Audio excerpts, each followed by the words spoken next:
What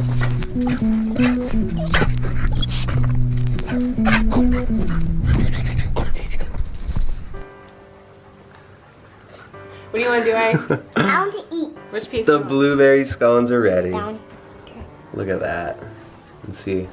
Oh, we might need a knife. Go get a knife. What are you making? Blueberry scones. What? Blueberry scones. Alright. Okay, today's recipe is made with 2 bowls, a whisk, and a spoon. Wow. And a baking dish. That's all the equipment you need. Delicious. Super easy. We're gonna do the wet bowl and the dry bowl method, essentially. I start with the dry bowl. The first ingredient is 1 cup of almond flour. This is finely ground blanched almonds.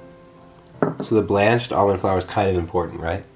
It gives a really nice texture. I think for this recipe you could probably use an almond meal, which means you have the skin on the almonds. But that makes it more bitter, doesn't it? It could affect the flavor. It definitely affects the texture. Just use blanched. Quit explaining it. Alright, now what? 1 cup of almond flour plus 1/4 cup coconut flour. 1/4 cup coconut flour. Plus 1/2 teaspoon baking powder. Plus 1/4 teaspoon salt. Mix it up and then add a little bit of sweetener here. What kind of sweetener is this? This is our choice of monk fruit extract with erythritol, made by Lecanto. The golden.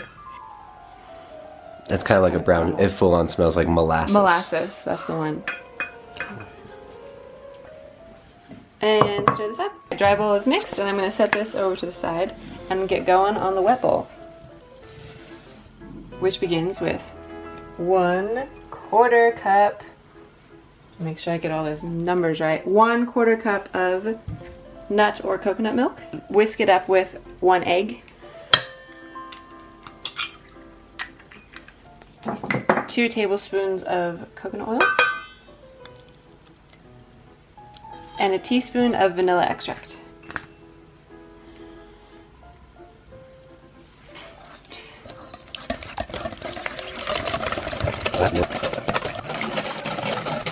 Okay, sufficiently whisked here.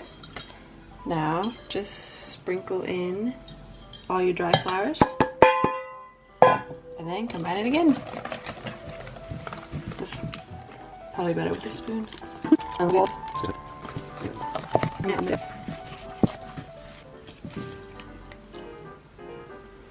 This is 1 cup of fresh blueberries.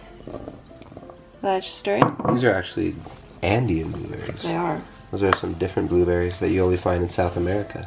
And only once every 2 years. Right? It seems like they skip a year on their harvest every year. There's not a consistent harvest. Whenever we get them, I freeze a lot. You could use strawberries as well. Raspberries, blackberries. Well, the raspberries and blackberries might mush up in there, so you gotta be careful folding those ones in.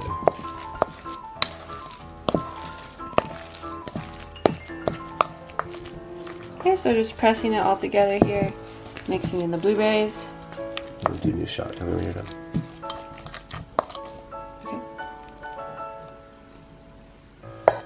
This is a small pizza pan, lightly greased pizza pan. You can use a baking sheet if you want. In that case, it's probably best to just do little discs or small circles.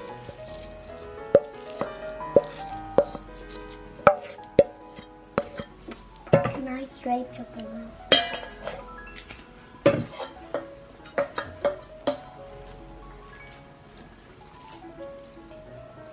And then with my hands, I just mold it so it stretches all the way out to the edges. Nice and flat.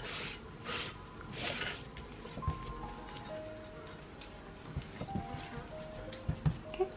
And then I'll take a knife and I divide it into 8 equal pieces. So into quarters and then slice it more. And I wiggle it a little bit to get a little separation going on. You can take a few sprinkles here of Lecanto crystals and just sprinkle it over the top there. You could use normal erythritol too. Gives We it like the golden Lecanto though. So that'll give it the texture, that kind of sugary texture on the top. The oven has been preheating at 350 degrees Fahrenheit. And they go in here in the center, rack position for about 20 minutes.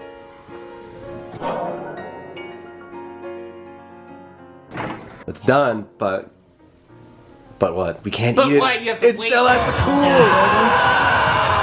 cool. But it's done baking. Look at that golden brown beauty.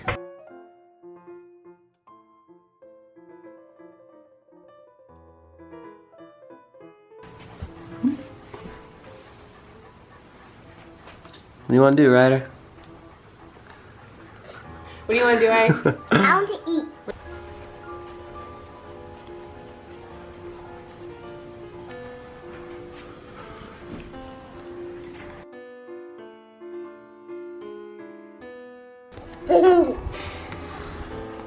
What do you think, Ryder?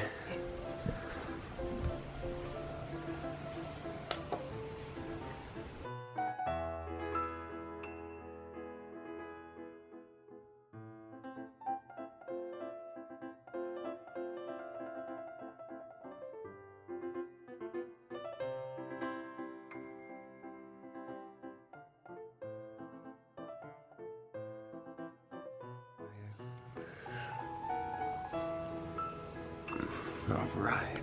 I'll take Ari's crumbs. Wow. I rolled through a blueberry. Yeah. Ariana, why are you taking it out of my hands? Want No, no, thank you. You can put a blueberry on top of it. Quickly. That's it.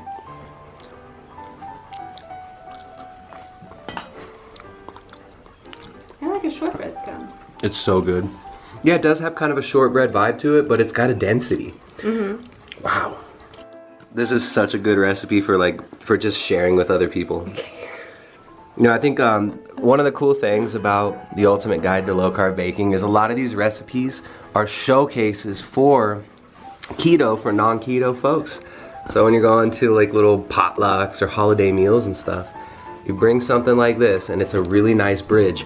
But that's predicated on the fact that you don't let your 1-year-old mutilate it with a butter knife.